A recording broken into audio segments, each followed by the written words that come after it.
welcome to episode 47 of Two Girls Chirping. I'm Lauren. I'm Abby. And today we're doing Hockey Breakups Part 2. Who's proud of me for knowing what we're talking about today? I am very proud because you almost always sit down and immediately forget.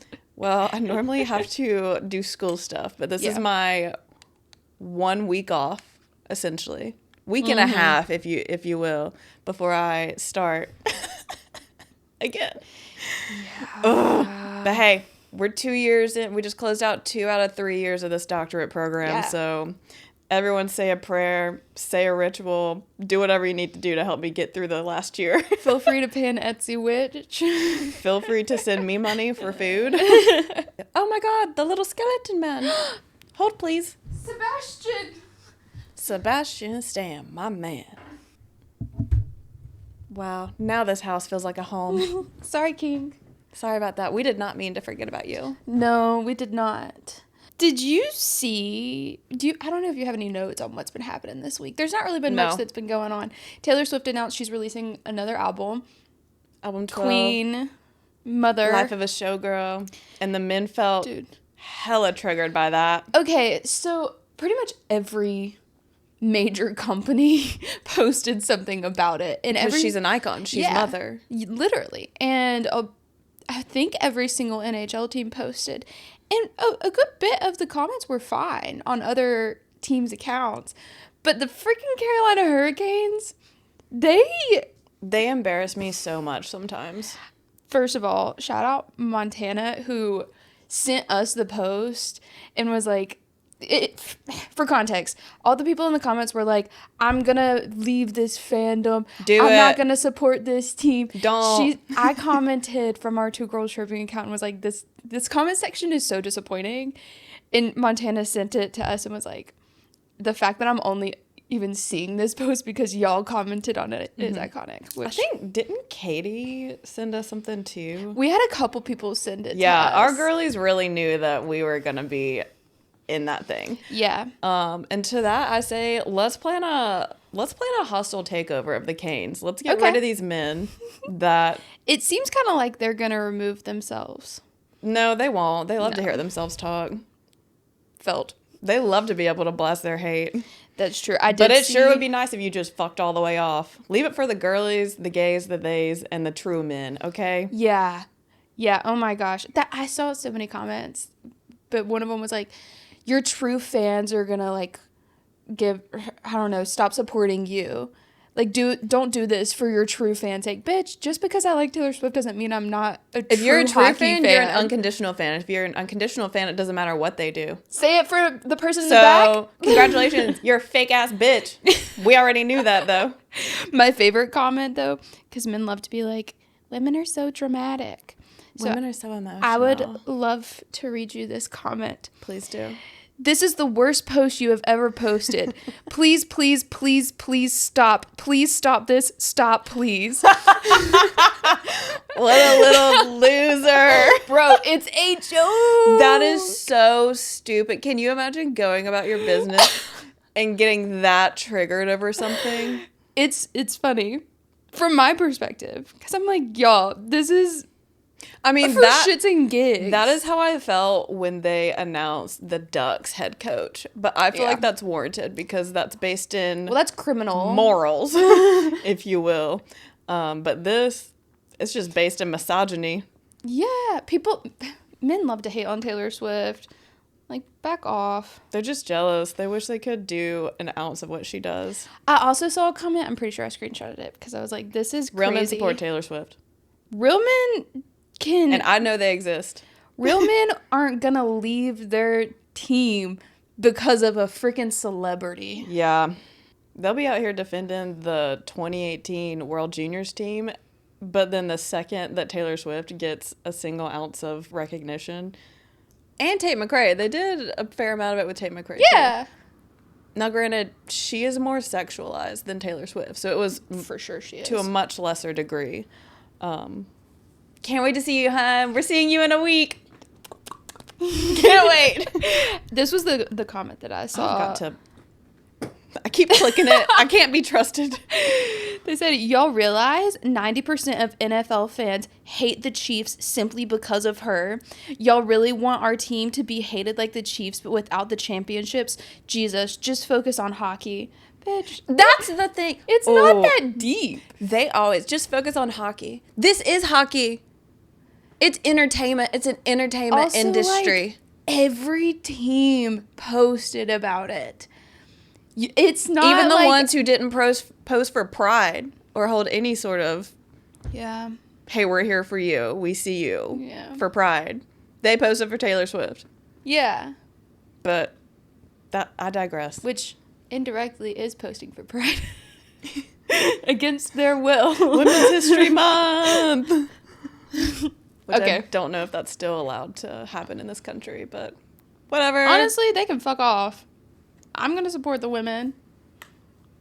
What if? No, that's something that should be an inside thought. Oh, I love the self-awareness. It was going to be one of the most unhinged things I say. And if it happens, I don't want it to be traced back to me. So, breakups. Now I want to know what it is. I Okay. think we should...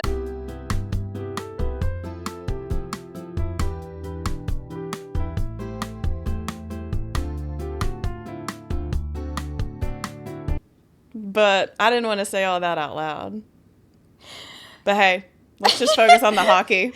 Yeah, maybe that should have been a... I'm going to keep We'd have that to get a new in, but I'm president. going to do elevator music.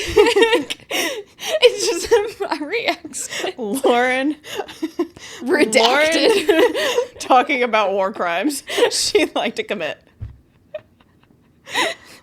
Okay, so let's In the talk middle about of the some night, my dreams. so some hockey breakups. Yes. I don't know how to transition. So, We've got 2 team player breakups and we've got 1 duo. Also, shout out to the girl that commented on our... ooh, that is good. Oh, thanks. Yeah. Made Shout out to with the love.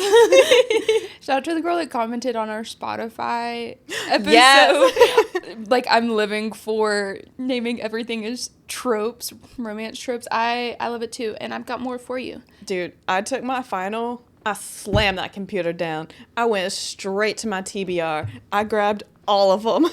I read 2 out of the 3. I need to finish our book club book for the month. I just don't want to. Pavardi, what's her last name? Nice Girls Don't Cry, I think. Don't win. It's Nice Girls I Don't was so Cry. close. Pavardi something. Shallow. Who was on Survivor and won. I need to finish that book. The thing is, Yeah, I'm like, Nice Girls Don't Win. How I burned it all down to claim my inner power. Now listen, I'm not an author. Unless you've read some of my work. Which, I've written some fire papers you before. have. I could have stopped at like chapter 6 at the end of that. I could have stopped about halfway through. But I need to finish because you got to finish the book to go to book club. You have to, it's conditional. Like, Yeah. you have to finish it to go. So that thing's getting finished probably today. I've got 3. So that I can read stuff and listen to stuff that I actually want to listen to. Yeah. Speaking of things I want to listen to, who the hell broke up?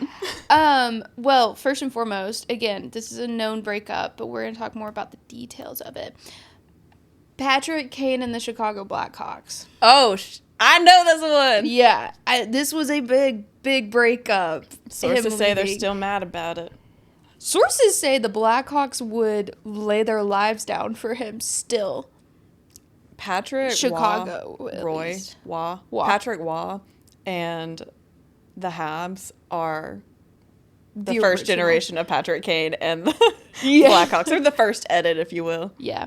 I've labeled this one, I found someone better.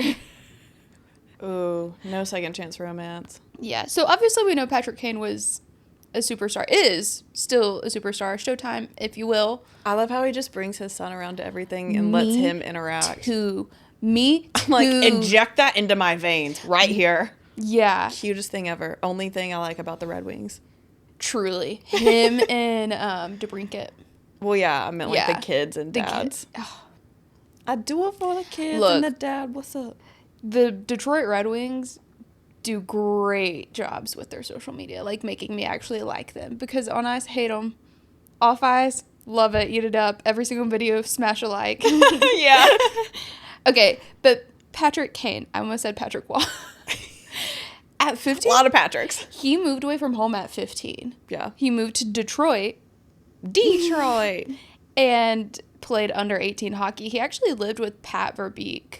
After he finished his under 18 hockey career, he joined the one and only U.S. national development team. Would you call it his minor hockey career?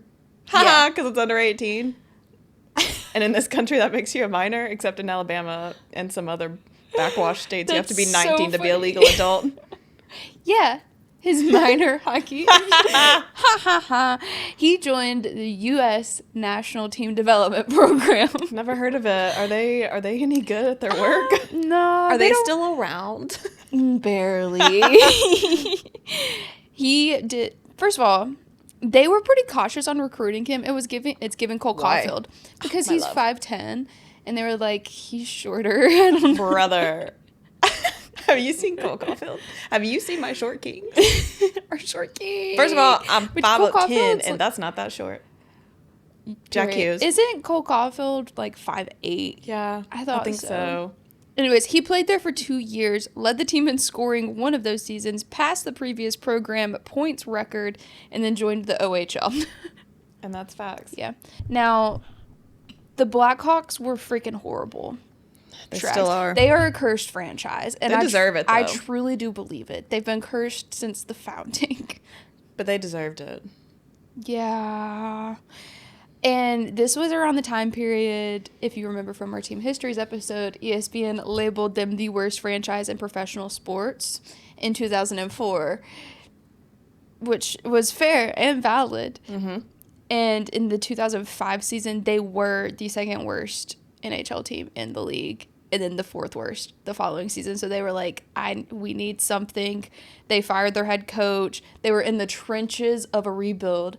But they won the lottery draft. The draft lottery. The lottery. The lottery. The draft lottery. The draft lottery. And they drafted first overall to Chicago, Patrick Kane. Shocks. Kind of like when the Bengals drafted Joe Burrow. And we were like, fuck. And now look at them. They're okay. They're all right. They're way better with him than they ever were. And I only know that because I used to follow LSU football. Yeah. Also, fun fact, in the recruiting process before the draft, and they were doing all these interviews, he was asked who his favorite NHL player was. Joe Sakic. I know that. Who we know now. Joe, what are you doing here? Yes. And he made his NHL debut October 2007. Libra season. Libra's season, he had the game-winning goal in a shootout versus Minnesota in his first game ever. He won the Calder his rookie season, had 72 points, which feels kind of low. But I guess for a rookie season, that's not bad. Yeah. And they used to have less games. We're not here. Anyways, it doesn't really matter. Him and Jonathan Taves were both rookies on the Red Wings in the same season. And he beat Taves out for this Calder. Anyways, Taves was named captain the following season.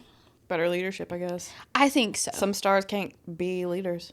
Sometimes they gotta go their own way, if you will. I gotta go my own way. I knew he wasn't a Libra, but I thought he was a September, November. He's a November. I don't have any thoughts on that. I don't have any thoughts. No thoughts, just vibes. And then 2009, he signed a 5-year contract extension. Had a career high season with 88 points, which he's number 88. In case you didn't know. Oh, my God. I did not know that. Yeah. Well, now you do. And he led the team to the Stanley Cup Finals. Big facts. Scored the cup-winning goal in Game 6 in overtime. And was the youngest in NHL history to score a cup-winning goal. It'd be a daggum shame if he were to do it again with the Red Wings. Yeah, the previous youngest person to do that was Bobby Orr. Oh, Bobby.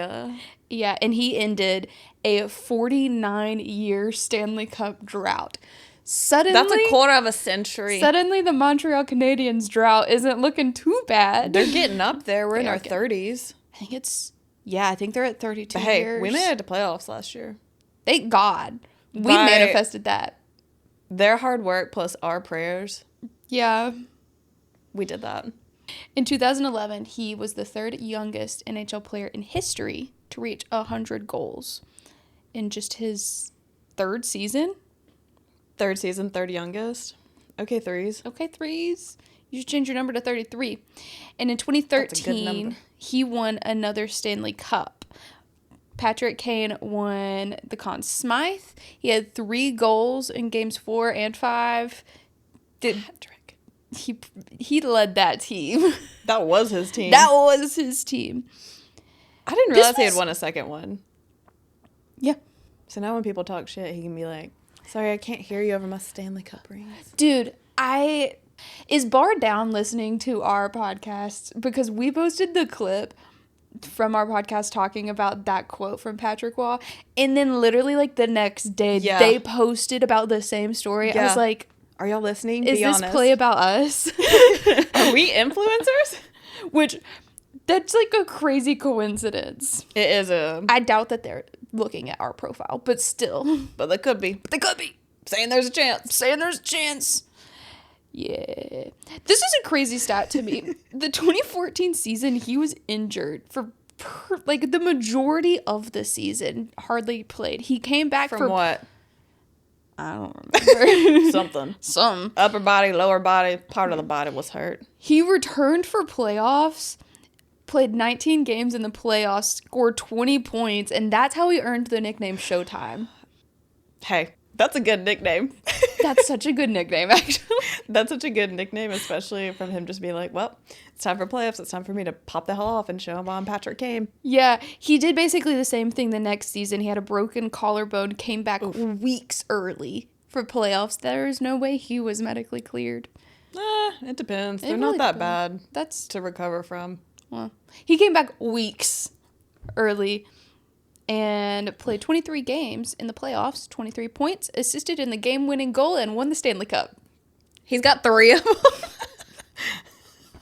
I'm so sorry, Patrick. I just thought you had a really cute kid, and I knew that there was allegedly an incident with a taxi driver. I did not remember that you were Showtime, and I apologize. No, he is Showtime first and foremost. Dang, I love Showtime. So, between 2010 and 2019, he led all skaters in scoring. He had a total of 807 points, 315 goals, and which is the 4th most goals in history in that period of time, behind Ovechkin. Obviously. Steven Stamkos and John Tavares. Yeah.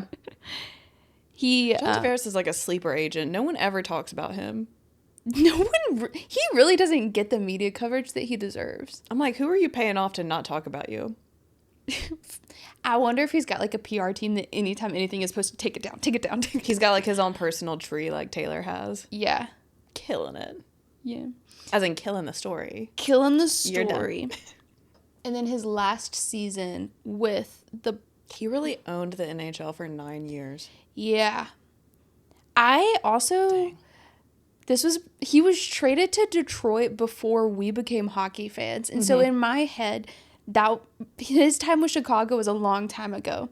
But hearing 2019, I was like, right? Well, this is crazy. His last season with the Blackhawks was the 2022-23 season. We narrowly missed him. Barely missed him. Dang. In that whole season, what could have been? His contract was up at the end of that season, so throughout the whole season, he was always asked like, "Are you going to stay here or whatever?" And he said, "Quote: I know in the game of hockey, there's not many guys that have played their whole career with one team, so it would be a privilege and an honor to do that. But I guess we'll have to see how that plays out." Oof. Now, he did have a pretty rough season. He only played 52 games that season.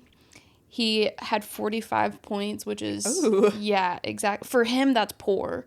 Yeah. For anyone else, that's not too bad of a season. It'd be great for me. Yeah. And in 2023, after 16 seasons with the Chicago Blackhawks, he left in a 3-way deal for the New York Rangers. It was a 3-way deal between the Arizona Coyotes, but he never played with them. He just went straight to the Rangers at the trade deadline.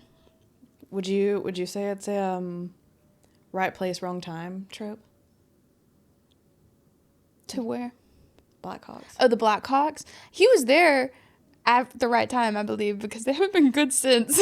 Well, no, it's been like 3 years since he's been there. Oh, that's true. I hit record, right? Sorry, it's just a fear of mine. It's just a fear of mine. It's okay. I had a horrible nightmare last night that we were on the way to the airport. Yeah. And our flight is like 6 a.m. And I was looking at the clock in the car and it was 5:30. And I was like, we're going to the airport? I haven't even packed my bag.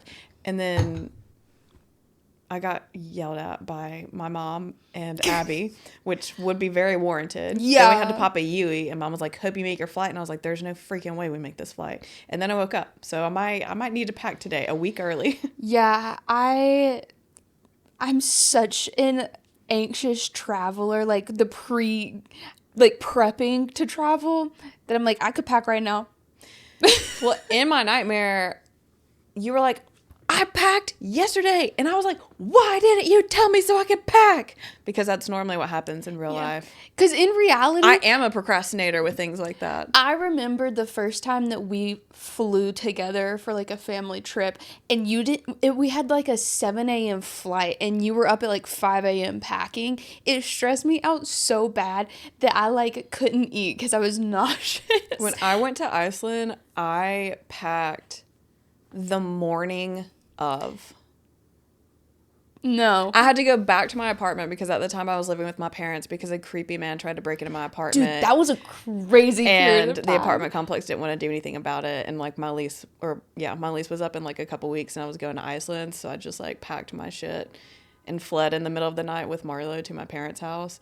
So then I had to go the day before. And my mom was like, why the frick didn't you pack before? And I was like, it's just not really my vibe. Like, I'm a morning of type girl. Yeah, no, that has changed since we started living together. It's only because it makes you so anxious. Yeah, I'm like, I'll pack early so you have peace of mind. I won't be able to sleep if you're not packed. One of my other red flags is I will unpack as soon as I get home. The entire thing. That is not a red flag. That is a green flag.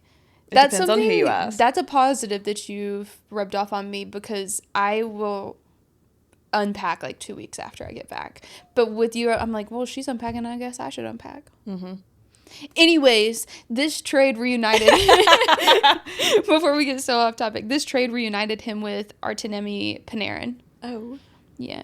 They played at Chicago for like 4 seasons together, maybe more. I don't really know the full number. But by November of 2023, so he only played with the Rangers for a short period of time because he signed a contract with the Detroit Red Wings, returning home to Detroit. And he got to leave in his birth month. Yeah, and it reunited him with Alex DeBrincat. I didn't know they had history before. That explains a lot. Yeah, doesn't it? He said, quote, throughout the whole process, I felt like Detroit was always there. It was always in the back of my heart, kind of in the back of my mind, kind of in my heart as well, to come and join this team. Second chance romance. He fell first, but he fell harder. He fell first and harder. Yeah, he signed another 1-year deal with Detroit this past year. You got to take it slow in these romances, you know? Yeah, he's also getting up there. Not that that's really affecting his age. But... Do you mean his playing abilities? Because I would think that him getting up there in years would affect his age. You know what I mean? Call me an academic, but like... Yeah, so earlier this month, on August 8th, to be specific, 8/8, in case you're wondering. That's his big number. He returned to Chicago for some like charity event. Dang, I didn't know that. And the city council and mayor of Chicago declared that August 8th would be Patrick Kane Day in Chicago. I love that. Also, the reason he got him 3 cups in like less than a decade. After a 49-year drought. Dang. He also chose number 88, fun fact, because he was born in 1988. Oh, I looked that up. And he was born on November 18th, to be specific, which also has an 8. 8. Left no crumbs. He ate. A couple of records that he set while at Chicago. Youngest American player to 1,000 points. Dang. In 2017, he was named top 100 greatest NHL players. He's the 4th player in franchise history to reach 1,000 points behind Stan Mikita, Bobby Hull, and Dennis Savard. Denise, whatever. Denise Savard. One of them. I've never heard of him before, I'm not going to lie. Well, we've currently got a Savard on the Habs. No, he's retired. Anyways. He won 3 Stanley Cups. And in 2016, he won the Ted Lindsay, the Art Ross, and the Hart Memorial. Is there anything he hasn't won? No, because he's also won the Calder and the Conn Smythe. He hasn't won the Lady Byng or the Lester B. Pearson. What about the Maurice Richard? He hasn't won that either. Okay. So there's 3. You're not done yet, Patrick. You're not done. Round them up. Get back out there right now. Oh, you want an off season? Talk to me when you've collected them bad. all. Infinity Stones, you need them. Yeah, for your son's sake, do it. You're scared. You won't do it. You're scared. If you don't have that dog and you just say it. You've got wings. What else could you need? They're bringing back their retro logo for their center eyes. I love it. Beautiful. Their video announcing it. Whoo! Gogged. Chef's kiss. The media team. Once again. The media team. I think Give they them do a raise. this. I don't know what this is. But I know I see it. I know what this is. This is Martin St. Louis and his breakup with the... I love Martin! And the Tampa Bay Lightning. Oh my god. That's my man. Look how young he is. Dang, he really looks the same, but with gray hair No, now. he really does look the same. That's so true. You can't love this man. And if y'all tell me something bad he's done, it's gonna break my heart, but please do. I hate to put a man on a pedestal. The amount that I have looked into him and I have seen nothing bad about him. Rick Tocchet, I could be convinced that he's... I don't know, something about his Rick face. Tocchet. Fair. Those are my 2. And Rod. Those are my big 3. Those are actually the only coaches I care about. Honorable mention the Panthers head coach because he's sassy. And I like a sassy diva. Paul Maurice. Mm-hmm. I had to dig way back in my memory for that for some reason. Loading. I've labeled this one a slow burn. Because my fave. His whole hockey career was a slow burn to get to be the Martin St. Louis. He walked so that Cole Caulfield could run. Truly. He walked and drug bodies behind. Drug a car behind him. So that Cole could walk. / run. Anyways, let's get to it. He was undrafted. Which tracks, because he was short. He's 5'8". Yeah. And they really weren't drafting people back there. Yeah, they were saying Patrick Kane was short at 5'10". Yeah. But Cole Caulfield was drafted. But, he is short. He is. Don't get me wrong. That's a justifiable reason. Yeah. Like, you're playing against McGiants. McGiants. So, 5'8" is not great. Like, in day-to-day life, 5'10" isn't necessarily short. But when you're, that's like 4 inches 6 difference inches taller than me. me. They should just give him extra high skates. Get like platform insoles. skates. Insoles and skates. That's not a terrible idea. I know. I'm sure it would affect their balance, and that's illogical, but like, You'd get used to it, though. Or, and hear me out, you could just be secure in your height. True. I fear he is. Anyways, let's talk about him. Anyways. Let me shut up. He was undrafted, but he got the opportunity to play with the Calgary Flames between 98 and the 2000. Finally, they do something I like. Yeah. NHL coaches tried to change his game a bit because he was a very nifty player. Oh. He didn't play like... That's such a fun word. Nifty. Yeah. He didn't play like a lot of them did, so the NHL coaches like tried to change his playing ability and keep that in mind. The last season that he played with Calgary, he Al Coates, the Flames general manager, was like, we're going to bring you back and you're going to play the whole next season with us. Well, then in the offseason, Coates was fired. And St. Louis was left unprotected for the expansion draft in 2000, which was the Blue Jackets and the Wild, I believe. Mm-hmm. Sure. He went unselected, so he was without a contract. But Tampa Bay picked him up. Slow. He struggled a bit, more than a bit. His first season, he was scratched a lot of games. I I know. After continuing to just struggle to try to fit this playing style that coaches were trying to force on him, he basically said, fuck it, I'm gonna go back to what I was doing because that was working better for me, and he thrived off of that. Wow, look at that. In December of that season, he had 34 points. What position was he? He's a forward. Okay. Yeah. I think he was right wing. That's okay. But he was a forward. The next season, he led the team in points before breaking his leg and missing part of the season. Ooh. Man cannot catch a break. You, like, stopped mid-snap. That was crazy to witness. Scotty Bowman said his long suit is his passion. Small players have some special attribute that makes them stand out. He's got great acceleration and hockey sense. He's also incredibly durable. Mm-hmm. He only missed 7 games in 10 years. He's a freaking unit. Yeah. Which honestly... And he's got a lower center of gravity, which helps. True.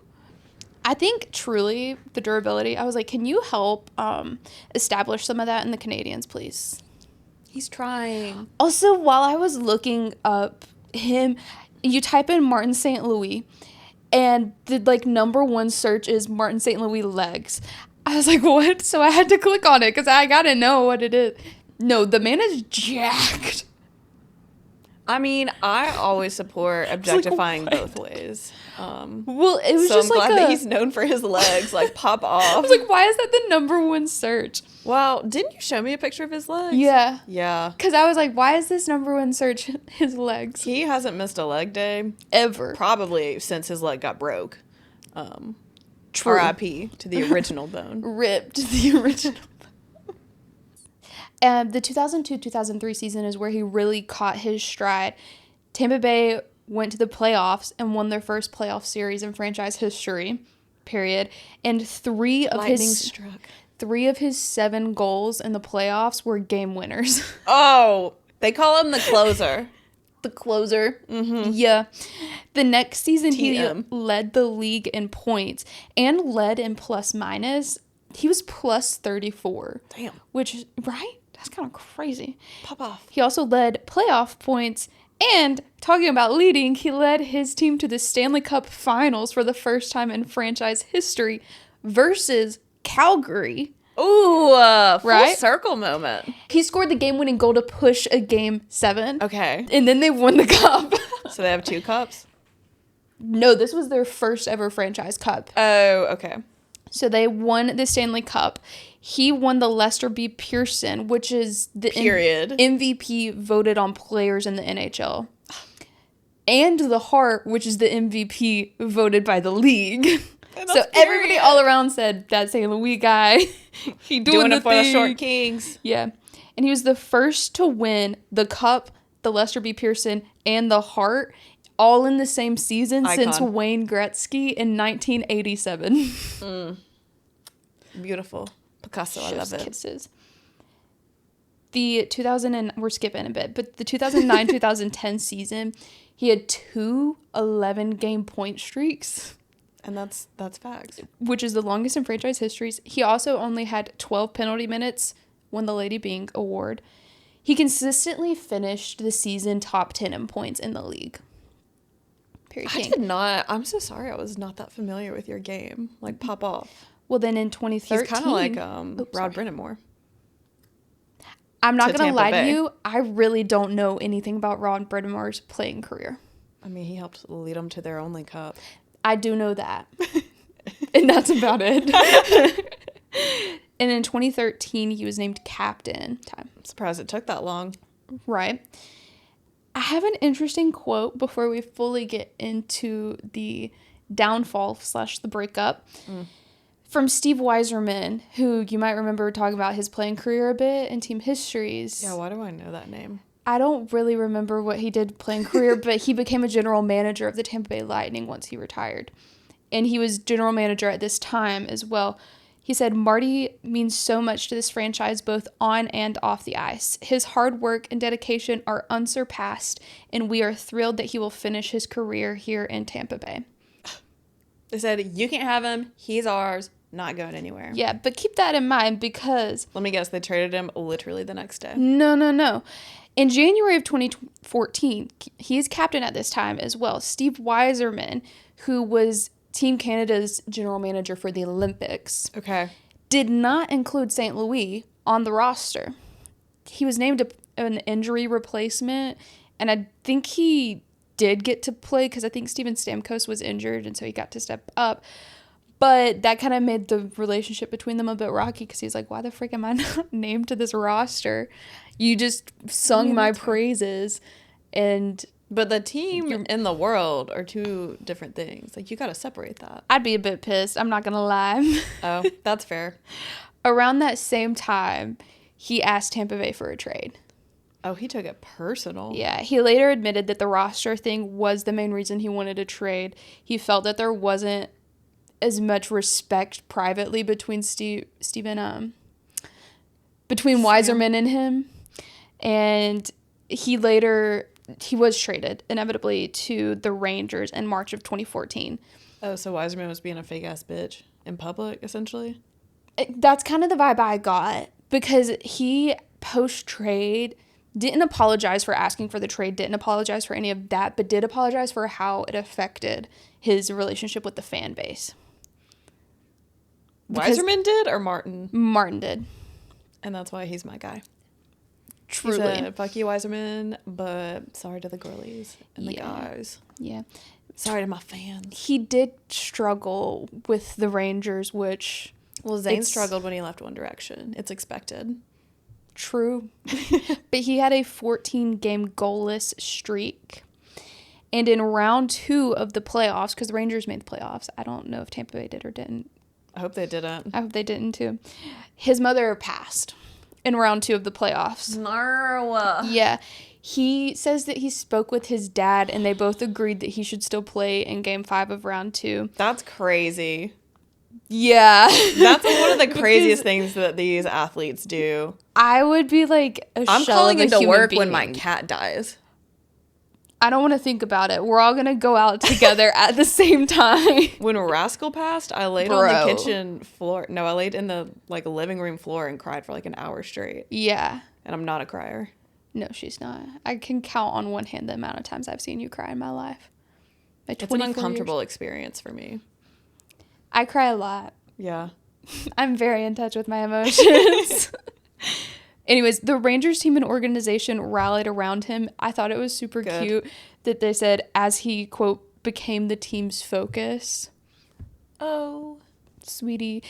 And they had been down 3-1, but he led them to win the series. He did it for his mom. Yeah. Let me go cry in the club real fast. Yeah. They made it to the finals before ultimately losing to the LA Kings. But man, fuck those guys. Just hearing the team and organization rallied around him because he became the team's focus. Sometimes I freaking love this sport. That's one of the best things I've ever heard about the Rangers. I know.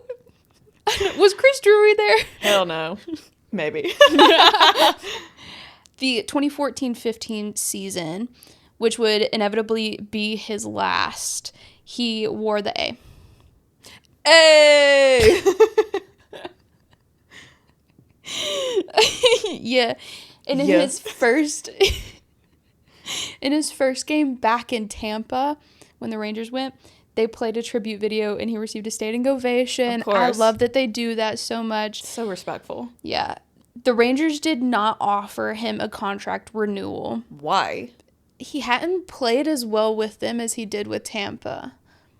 Which, is fair. Very valid. Yeah. And home is where your heart is. And that's not at the Rangers. No. And he announced his retirement in July at the end of the season. I mean, that's a long career. Yeah. That was a pretty good career, too. He's like a founding member of the Shortman Club. No, Short truly. athlete. No, truly. He's a founding father. And we thank you for your service. We do. After retiring, he was offered the head coaching position for the Rangers AHL team. The Hartford Wolfpack. I love their name. And also, Hartford sounds like the most charming little town. I don't know anything about it. I don't either. But I love their logo. Their logo slays. It's cute. Yeah.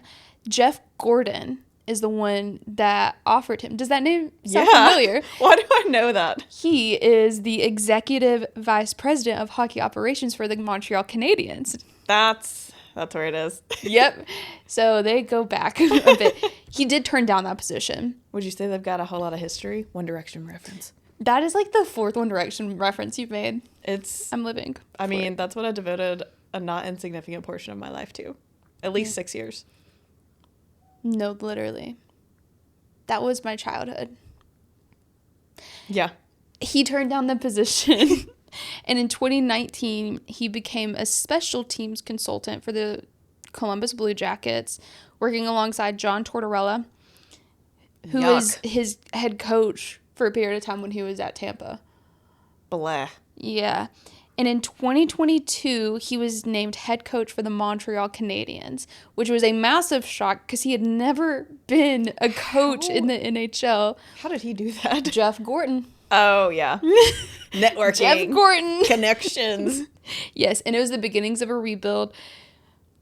Obviously, we're still seeing how that's playing out. I think it's going pretty well. And it is. Yeah. Also, in 2018, he was inducted into the Hockey Hall of Fame. Really? Yeah. I didn't know that at all. Brother, I am so sorry. I think everyone that we have mentioned so far, I was not familiar. I apologize. Some honors that he received at Tampa Bay. He was a Lady Byng finalist 7 times, winning 3 of them.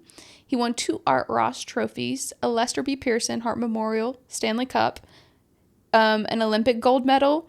He had a 499 game streak without missing a game. Good Lord. And he had 7 seasons where he didn't miss a single game.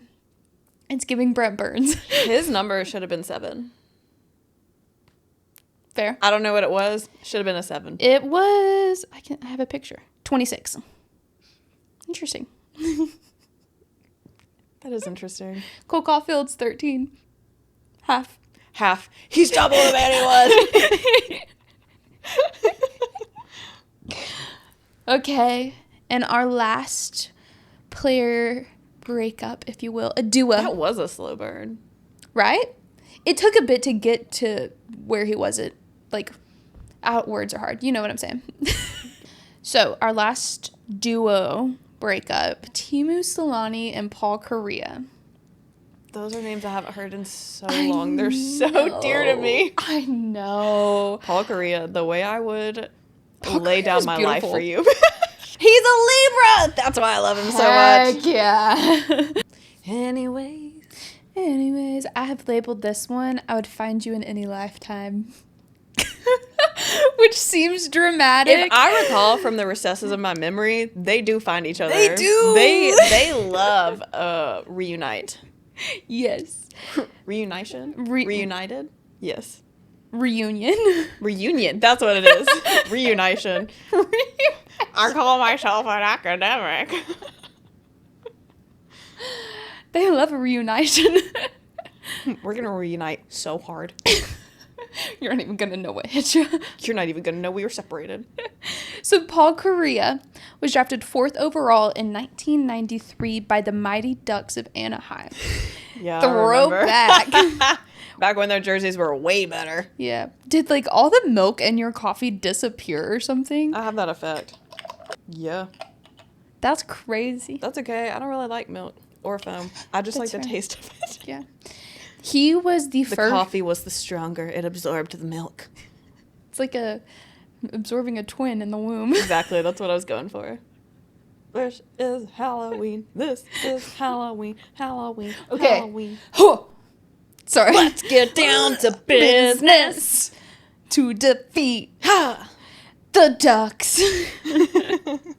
He was the first ever draft pick by Anaheim. Mm-hmm. They did their big one.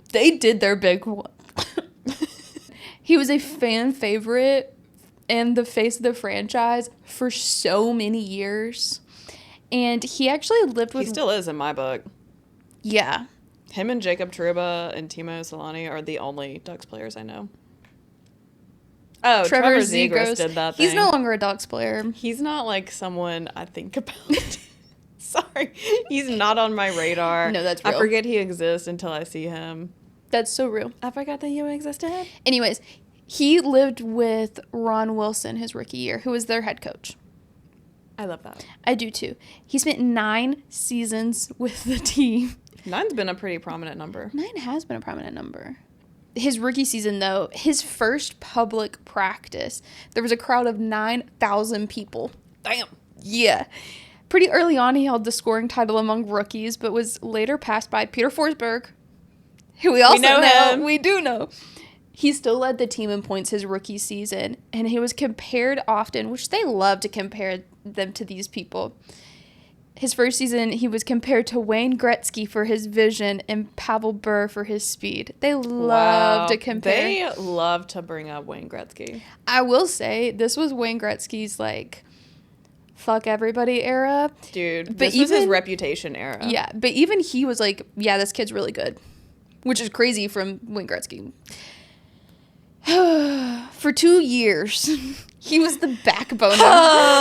He was the backbone of this team. Like, yeah, like, hold my hand, but we're gonna run. But they stay standing still, and you're just dragging them. It's like when you are trying to take your dog for a walk, and they're over it, and you're just like low key trying to drag them the extra 2 steps into the house. Yeah. He really only had help from Steve Rushin at that time, who was another forward. He does, something to keep in mind, he does have a history with concussions. Being knocked unconscious sometimes. He was knocked unconscious at least twice during a game. And he's had far more concussions than that. But he's been outspoken about it.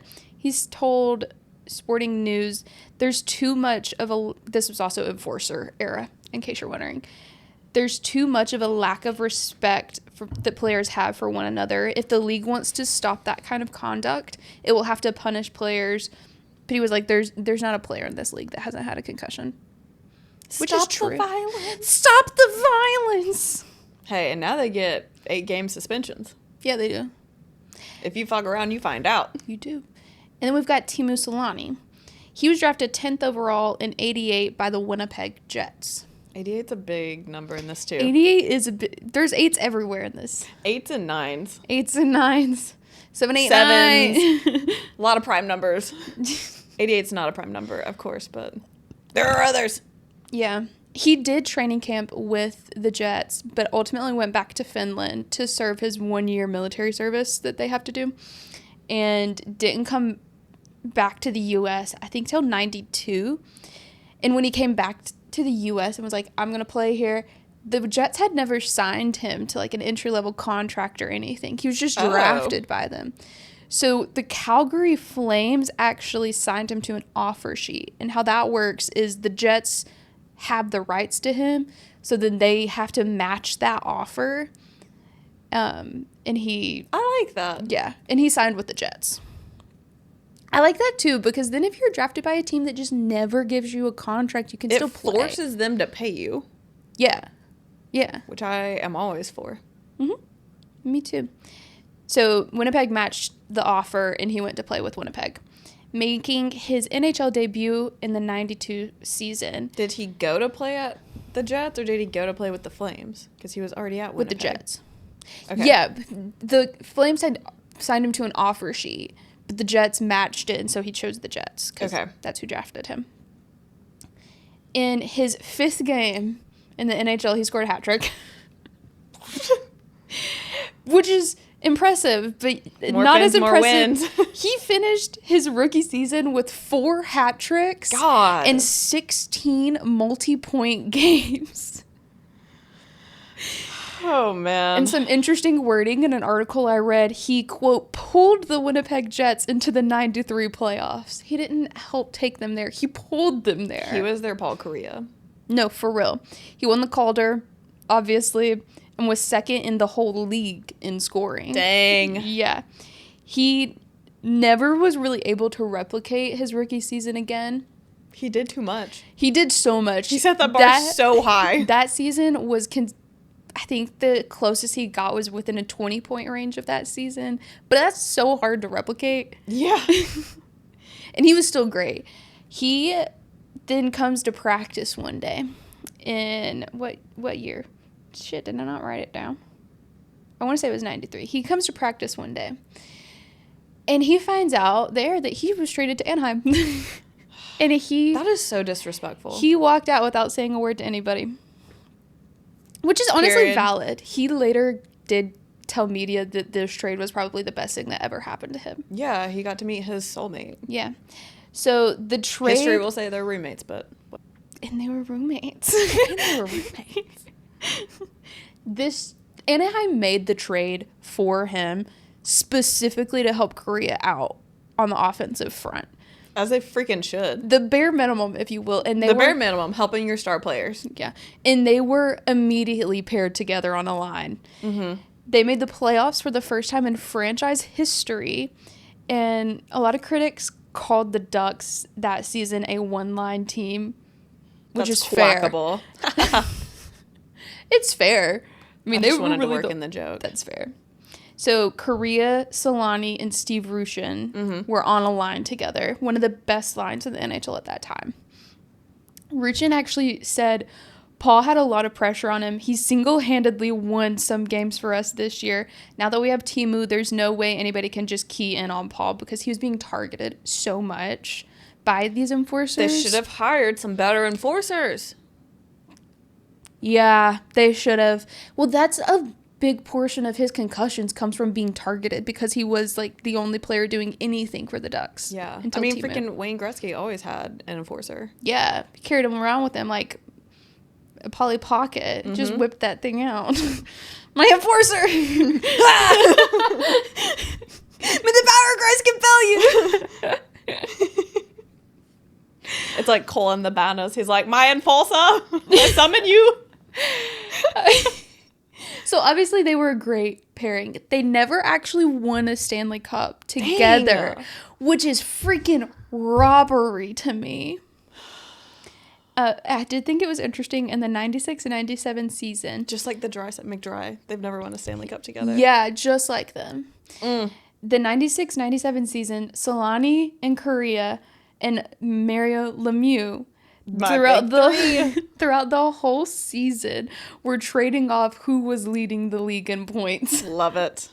I did love it. I think Mario Lemieux ended up winning, which... Do you think you factor in a way to say his name every single episode? Intentionally, or do you think it's accidental? I truly think that it's accidental. He just lives I don't, like, go out of my way. He's just, like, there. It's okay. For a while, I worked Matt Rempe into every episode. It's 11/11. Make a wish. Clinical placement for the spring.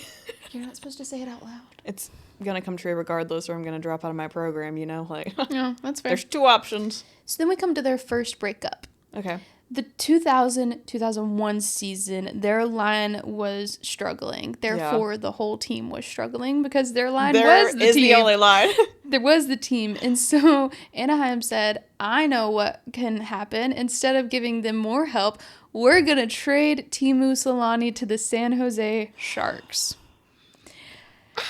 Which then Kariya struggled far more. He missed his wife. Which also, like, maybe don't trade your... Why would you take away the support? Add more support. Literally. Maybe it's so simple. Like, I think that... They say coaches don't play, but some of them should.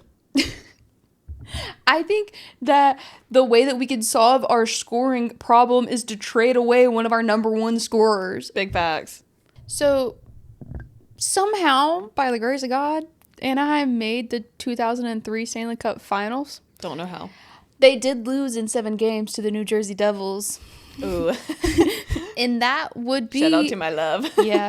And that would be Paul Kariya's last game with the Anaheim Ducks. That's such a sad way to end it. They could have played it so differently. They really could have. They chose the worst possible solution, in my opinion. Yeah. It really was crazy. So... At the end of that season, the 2002-2003 season, Paul Kariya became a free agent. Oof, dangerous. And if you remember from our Anaheim episode, he wanted like a $40 million contract. He wanted... Because he was their only contributing... It was no disrespect to the other guy on his line, whose name I can never remember. Steve It's like Rushin. Okay, I said Sam Russ. Steve Rushin. Yeah. close enough. No, that was it. Because you get partial credit, but the rest of y'all, you don't deserve. He deserves his 40. Yeah. Give the man what he wants. But the Anaheim Ducks organization was new, and they didn't have very much money. Well, they would have had more money if they had kept Teemu Selanne so they could sell more tickets. Well, Anaheim couldn't afford to pay him. He was going to take that salary was going to take up like a third of their budget. And so they're like, we can't. He makes up 80% of their team. Yeah. If they wanted to, they would. But financially, they just couldn't pull that off. I think he knew that when he threw down. Probably.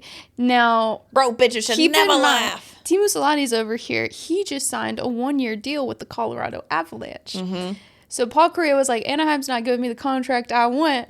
I'm going to go sign a 1-year deal with the Colorado Avalanche. Colorado, where all great players go for a respite. Truly. So they reunited for the 2003-2004 season in Colorado on a stacked team, which always tracks its Colorado, the blessed team, if you will. Mm-hmm. They made the playoffs, but I think they lost in the division finals to the Canucks. So that's a name I haven't heard in forever. And both players did leave at the end of the season. Now, Kariya went to Nashville for 2 years. Yuck. And then played for St. Louis for another 2 years before retiring. Selanne went back to Anaheim, Stockholm Syndrome, if you will, and played there for 9 more seasons. Jesus Christ. Yes. Anaheim had also changed owners.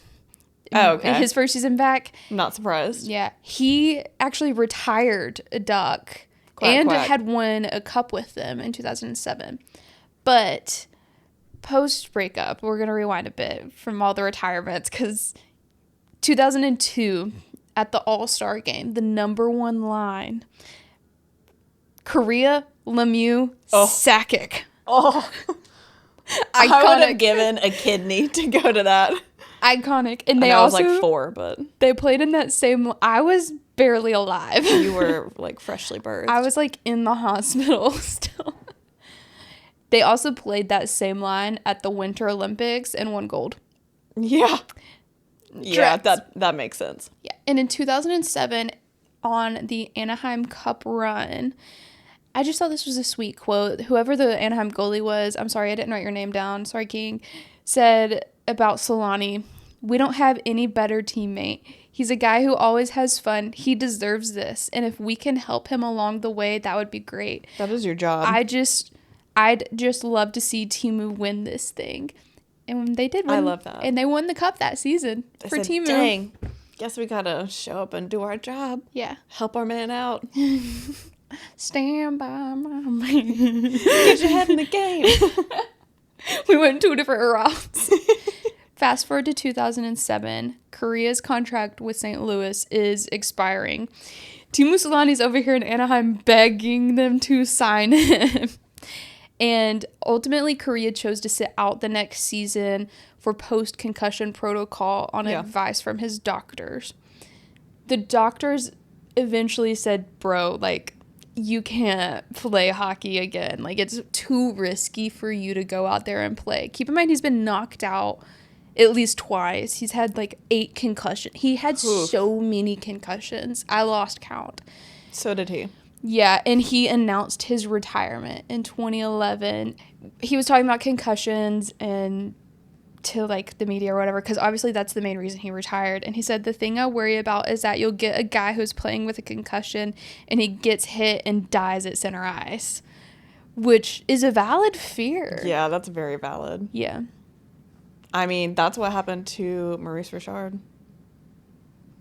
Is that? He was already symptomatic of another concussion. He got hit really friggin' hard and died from his injuries on the ice. Why did I not know that? I don't know, because I've told you this. Let me make sure it's Maurice Richard. Oh, I'm a fucking liar. Who is it?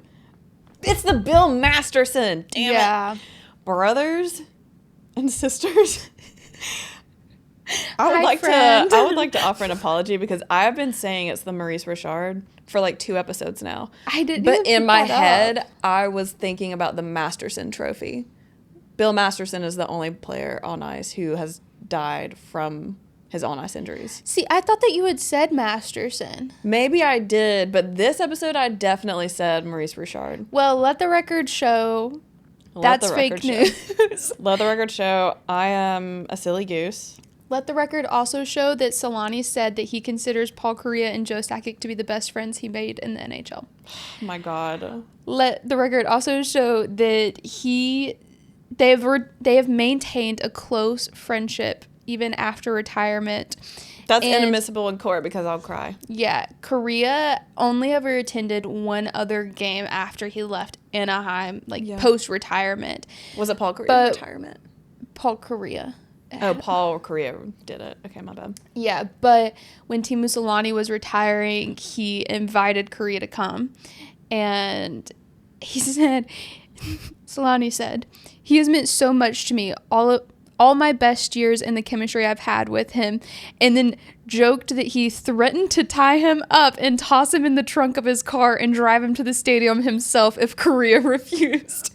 And that's a friendship. That's some best friend shit right there. I wish he had come out of retirement for one day to play with Anaheim to get their jerseys retired together. That would have been the equivalent to being buried together. But literally, Kariya was shown on the Jumbotron at that game and received such a loud standing ovation from the crowd. Exactly. Beautiful. Y'all owe everything to him. You can find the video from that too. I don't want to. And they were both inducted into the Hockey Hall of Fame in 2017. Kariya never won a Stanley Cup. That's a damn And shame. I feel like, you know how celebrities get honorary masters or doctorates or whatever? We should give him an honorary Stanley Cup ring. That's all I'm saying. I agree. And I was going to read out their honors and awards, but that's too much. There's too much to read out. They're highly favored, highly rewarded, highly honored. Yeah. And I want to say that Selanne and Joe Sakic live in the same neighborhood. That would be beautiful. And I know that they're all still close. Mm-hmm. Love. Inner circle of baddies. Yeah. I've seen them do interviews together, all three of them. That's so cute. Yeah. Who was it that did an interview and he had a picture of his teammate on his desk next to a picture of his wife? Who was that? Because I remember being that's his teammate.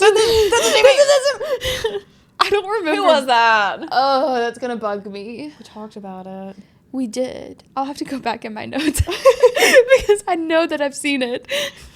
Dang, those are the Paul Kariya Teemu Selanne breakup is Heartwarming. That and the Blackhawks breakup. I knew about those. Mm-hmm. They haunted me from hearing about them in the histories. Yeah. But I still wanted to revisit them because no, that's fair. Yeah. I mean, last episode, I didn't know anything you were talking about. That's why this episode I chose players that you know. Thank you. Because I was that was a lot of information. I want to talk about the people we know. It's going to be a damn shame in a couple years when we're talking about how Quinn Hughes left Vancouver to join the Devils. Big breakup. Yeah. Yeah. There was someone else that we were going to talk about. But I won't name names. Oh. But I looked into him.